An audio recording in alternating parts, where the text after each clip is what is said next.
Hello everyone, this video is going to be about how to get to your timing chain to do a replacement. This video will be very thorough, so it might be a little bit long, but I can guarantee you that this video you will find very informative. So I will do my best to be very clear and as fast as possible so we don't waste everybody's time. First and foremost, this is the 22RE. We're replacing the timing change. I will talk about some other stuff along the way. Before you start this project, make sure you have your parts. And also, please Google and read this article from 4crawler.com. Just type in 22RE timing chain replacement. There should be a link for this. This is a full article on how to do it. So if you're into reading, read that first and then watch this video for visual explanation. This will help you understand everything, so make sure you read that. So let's talk about what we are doing. I am replacing the 22RE timing chain because I opened up my valve cover and one of the plastic guy was broken. I've only owned this vehicle for about a month. Has 288,000 miles. I do not know the record of when this timing chain was installed, so it's a good time to get that replaced. So that's what we are doing. So let's talk about what you need to do to get to that part. First and foremost, this is a fairly easy job. No special tool really required. It's just that you're removing a lot of parts, which might be a little bit overwhelming, and you have a lot of things you have to do, so make sure you write it down, take lots of photos, etc, etc. One of the hardest part is removing this crank pulley. This is a 19mm crank pulley. What you can do is, before you start doing anything, you can remove your fuse. Take out the 15 amp EFI fuse. Take out that fuse, put a 19mm wrench, and you're gonna set it on your frame like this, because the crank wants to turn clockwise. So set it like that, and then once you bump start it, so basically bump start is basically where you take the key and go turn it on really quick and turn off like half a second. Once you do that, and once you have this fuse out, the engine will not run, but it will crank it and it will take off these bolts. So make sure you do that first. Once you do that, just keep the bolt on. You want to remove your air intake. You want to drain your oil, drain your coolant, and drain all your fluid, oil and coolant. Once you have that removed, you want to remove. There's so many things to remove, and I'm not gonna tell you which particular orders, but you guys will get the idea once you guys are doing it. But basically, you want to remove your alternator bracket, power steering bracket. For the power steering bracket, you do not need to unhook your lines, so don't unhook your lines or else you're gonna have power steering fluid coming out.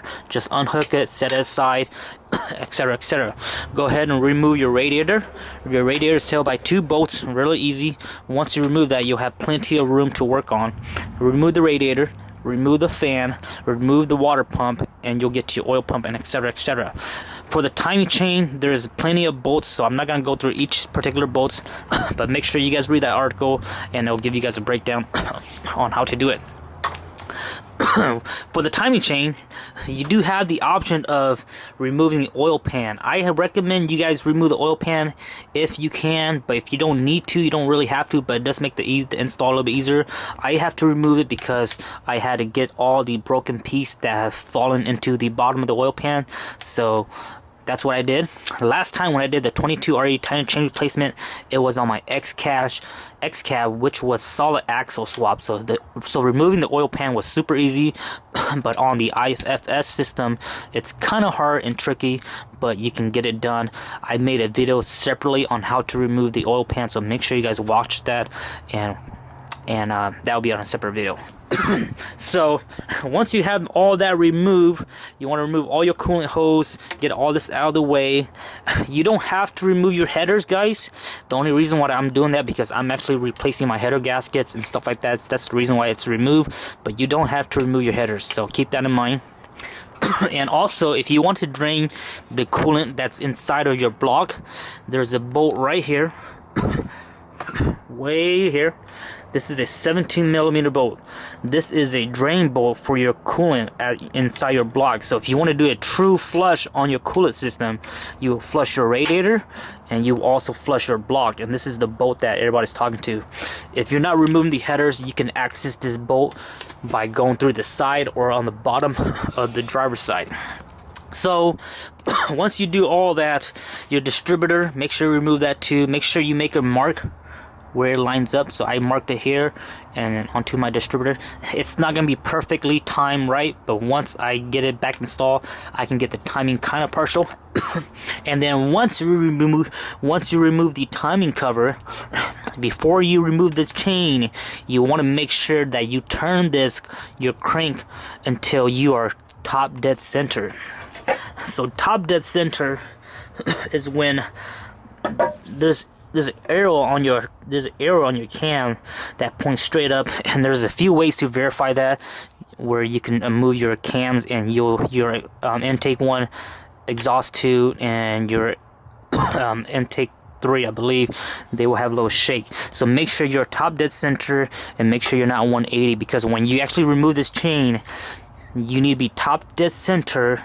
And once you remove this chain, again guys, once this chain is off, make sure you do not remove your cam and make sure your crank does not move at all. These two has to be aligned, and right now they're aligned by this chain. So don't remove this until you are ready. And once you do remove it, guys, I quote, don't mess up your crank and your cam gears, because they are aligned for a reason. So once you mess that up, you got to do some crazy valve, which I have no clues on how to do that. But anyways, that's pretty much it for the removal of how to get to your timing chain. And once you get that, your kit will come with a new gear, a new tensioner, a new guide on your passengers. There's 2 guides, the passenger side and the driver's side. I have them taken out already, and then it'll come with a new chain, and then it'll also come with the new gear, a new cam gear right here, the big gear, the big sprocket gear. So make sure you remove that. Also, there's a bolt right in the middle right here that holds the timing cover. It's quite hidden, so that's where the bolt is. So make sure you guys don't forget that. It's right there. And to get to that bolt, you do have to remove this distributor gear. This is a 19mm, so remove that, take that bolt out, and then put that back in so the cam gear does not fall off. So just make sure, so like I said, it's not a hard process to do. It's just a little bit time consuming. Make sure you have your parts available. Unlike me, I started the project first and then I ordered the parts, but I like to do that because I like to take everything off, get it prepped and ready, and then once the part comes in, everything bolts right in, and then we'll go from there. And then as far as nuts and bolts, for me, I like to put all the bolts and nuts back to where they went, and then in the future I know exactly what goes where. And also I've done this twice, so I kind of know how to do it already. And then also you take lots of photos. So let's talk about what you should do while you're at this. So while you're doing all of this, a few things to consider, guys. If you're doing your timing chain, make sure you do that. Make sure you replace your water pump. Make sure you replace your oil pump if you don't know how long or how new they are. On your oil pump, make sure you get a new front CO2. And while you're doing that, you're going to do a coolant flush. You're going to get new oil. Go ahead and replace your coolant hoses, any hoses if they're bad. Go ahead and replace your clutch fan if it's bad. Go ahead and replace all your power steering belts and your alternator belts if they're bad. And you have a lot of room right now, so anything you can think of that you want to get done right now, you should do it now, because you have all the room and everything's easy to access. Your thermostat is right in here if you need to do that. You do have to remove your valve cover, so make sure you get the new valve cover gasket, your grommets, and also I have some half moon on order. I got the metal ones on order, the CNC aluminum, so they'll last forever, unlike the plastic ones. So those are a few things you can do while you're at this stage. And also, like me, I'm replacing my gaskets, my exhaust manifold gasket, because it's leaking. So I have new gasket coming, new studs coming, new bolts coming, new studs and new nuts coming. And also I'm replacing the downpipe. I have the gaskets, the donut gaskets. So I have all that's going on right now. And also I have my oil pan all nice and clean, pressure wash, degrease, so all of that will be installed. So it's almost like a half rebuild on your engine, besides doing a head gasket and stuff like that. So those are the things to consider when you're doing your timing chain.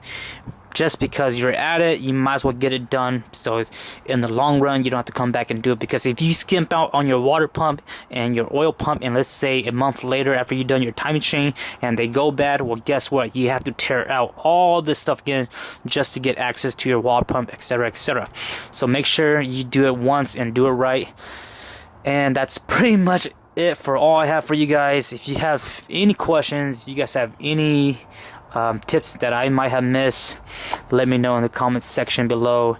And again, make sure you guys do read this article. This article is very, very clean and thorough, and I hope this video has been a visual explanation to help you guys do what you guys got to do. And I will see you guys next time on the next video, and maybe I'll do a finished video once everything's nicely installed. So see you guys next time. Bye bye.